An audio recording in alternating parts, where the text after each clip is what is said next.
वास्तव में मनुष्य को कोई कर्म नहीं बांधता, उस कर्म से जुड़ी आशाएं उसे बांधती हैं। वो कैसे माधव? यदि इस युद्ध में तुम्हें विजय होने की आशा है तो पराजित होने पर तुम्हें भीषण दुख होगा, और वो दुख तुमसे कोई अन्य कार्य करवाएगा जिसके लिए तुम्हें दूसरा जन्म लेना पड़ेगा। और यदि तुम विजयी हुए तो तुम्हारा अहंकार बढ़ेगा, और वो अहंकार तुम्हें विश्व विजय के लिए प्रेरित करेगा, तुमसे हत्याएं करवाएगा, और उसका पाप तुम्हें बांधेगा। विचार करो, यदि तुम्हें इस युद्ध में ना विजय का मोह और ना पराजय का भय, तो इस युद्ध के अंत में तुम्हें सुख प्राप्त होगा या दुख प्राप्त होगा? ना सुख माधव, ना ही दुख। अर्थात तुम्हारा सुख, दुख, हताशा, निराशा, अहंकार युद्ध के कारण नहीं है। युद्ध के साथ तुमने जो आशाएं बांधी हुई हैं, उसके कारण है। क्या ये सत्य नहीं है पार्थ?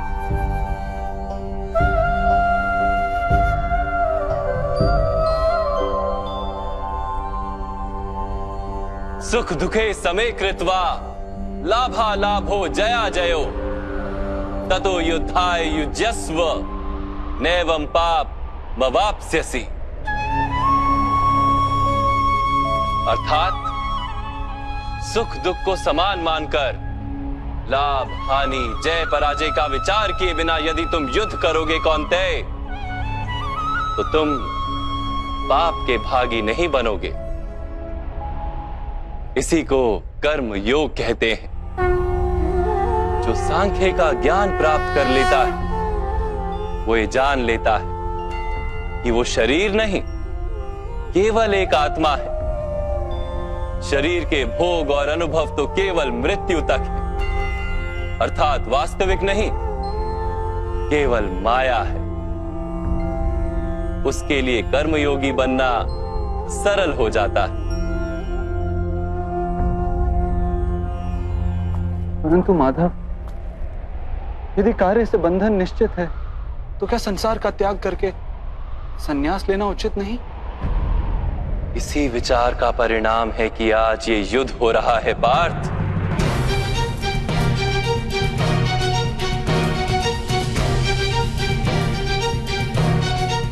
विचार करो, जब सत्व गुण से भरे धर्म को जानने वाले लोग कर्मों का त्याग करते हैं, तब अधर्म से भरे लोग ही संसार को चलाते हैं।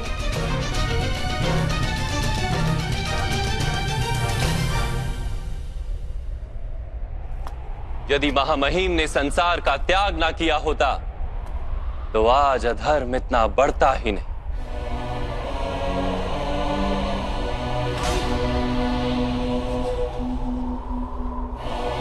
और तुम्हारे पिता ने यदि संन्यास ना लिया होता तो आज भ्राता युधिष्ठिर सुख से राज कर रहे होते।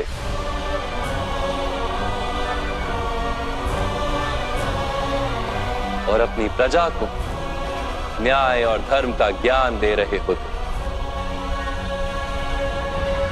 किंतु दुखदायक बात तो यह है पार्थ कि सत्वगुण से भरे मनुष्य ही संसार को लाभ दे सकते हैं, किंतु वो ही संन्यास का विचार करते हैं।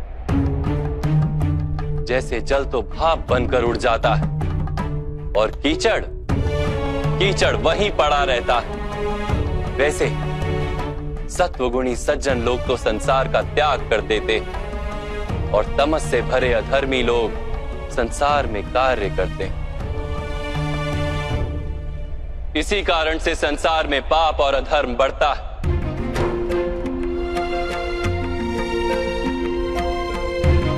किंतु कर्मयोग इस विचित्र स्थिति से सारे संसार का रक्षण करता है। कर्मयोगी फल की आशा का त्याग करता है, किंतु कर्मों का त्याग नहीं करता। वो इसी संसार में रहता है, सन्यासी की भांति सारे कार्य करता है, किंतु उनमें लिप्त नहीं होता। कर्मयोगी अपनी संतानों से, स्वजनों से, अपनी प्रजा से कोई अपेक्षा या आशा नहीं रखता। स्वयं उसे संन्यास का लाभ होता है, किंतु समाज को संसारी की भांति लाभ देता है। मनुष्य अपनी संतानों के सुख के लिए श्रम करता है माधव। अपनी संतान से सुख की अपेक्षा कैसे न रखे? मनुष्य अपनी संतानों के लिए जो भी करता है वो व्यापार है या प्रेम पार? प्रेम माधव। तो फिर अपने कार्यों के प्रति फल की इच्छा क्यों पार? भविष्य का लाभ तो व्यापार में देखा जाता है, प्रेम में नहीं। जो मनुष्य अपनी संतानों का चरित्र निर्माण उचित रूप से करता है, संतानों को प्रेम और धर्म के संस्कार देता है, उसकी संतानें भी मनुष्य को प्रेम और सुरक्षा अवश्य देती। संतानों के कर्म, स्वजनों के व्यवहार उनके कर्म हैं पार, और जब उनके कर्मों पर हमारा कोई अधिकार नहीं होता तो उनसे आशाएं और अपेक्षाएं रखने का क्या प्रयोजन? यदि गहन विचार करोगे पार्थ, तो शीघ्र ही ये जान लोगे कि जीवन में ऐसा कोई कार्य नहीं है जिसके साथ आशाएं और अपेक्षाएं जोड़ना अनिवार्य हो। जब सृष्टि ही परमात्मा है और मनुष्य स्वयं परमात्मा का अंश है, तो सारे कार्य परमात्मा ही करते हैं, मनुष्य स्वयं कुछ नहीं करता। यही कर्मयोग का मूल सिद्धांत है पार्थ।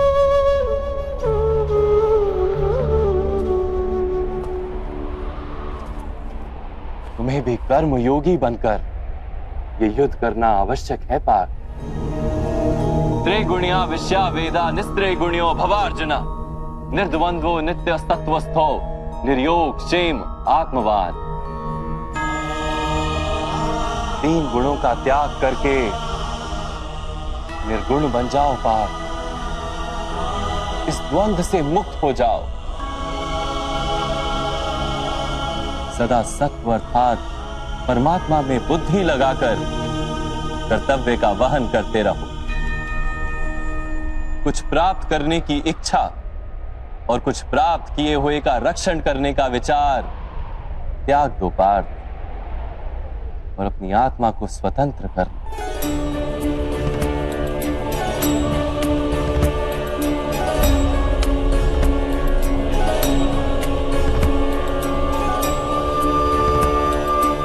स्मरण रहे पार्थ,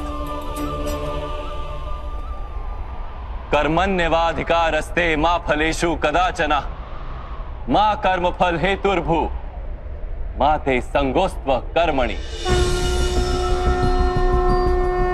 तुम्हारा अधिकार तो केवल कर्म करने का है, फल तो ईश्वर के हाथ में। इसलिए ना कर्म से भागना उचित है और ना ही कर्म के फल की आशा रखना उचित है।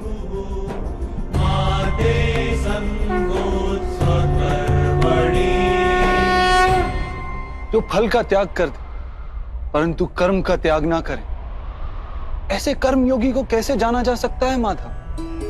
विस्या विनिवर्तन्ते निराहारस्य देहिनः, रसवर्जम रसोप्यस्य परम दृष्ट्वा निवर्तते। सुनो पार्थ, जो स्वाद से छूटने के लिए भोजन का ही त्याग कर देता है, वास्तव में उसके मन से स्वाद की लालसा कभी जाती ही नहीं। उसे दोहरी हानि होती है। एक तो वो निर्बल हो जाता है, जिसके कारण परमात्मा को प्राप्त करने का जो प्रयत्न अनिवार्य है उसे वो नहीं कर पाता, और दूसरा सदा ही उसका मन स्वाद की लालसा से भरा रहता है। इसलिए भोजन का त्याग करने से उत्तम है स्वाद की लालसा का ही त्याग कर दिया जाए। कर्मयोगी अपने मन की सारी लालसाओं को खींच लेता है, जीवन को कर्तव्य मानकर कार्य अवश्य करता है, किंतु उन कार्यों से जुड़ता नहीं। और बात जो व्यक्ति अपने कार्यों से आशाएं और इच्छा नहीं रखता, उसी के कार्य पूर्ण होते हैं। एक असफलता से दुखी होकर जिसका मन डोलता नहीं, एक सफलता से आनंदित होकर जो स्वयं को सर्वश्रेष्ठ नहीं मानता, ऐसे ही व्यक्ति को कर्म योगी कहते हैं। और ऐसा व्यक्ति जीवन में बार बार सफल होता है।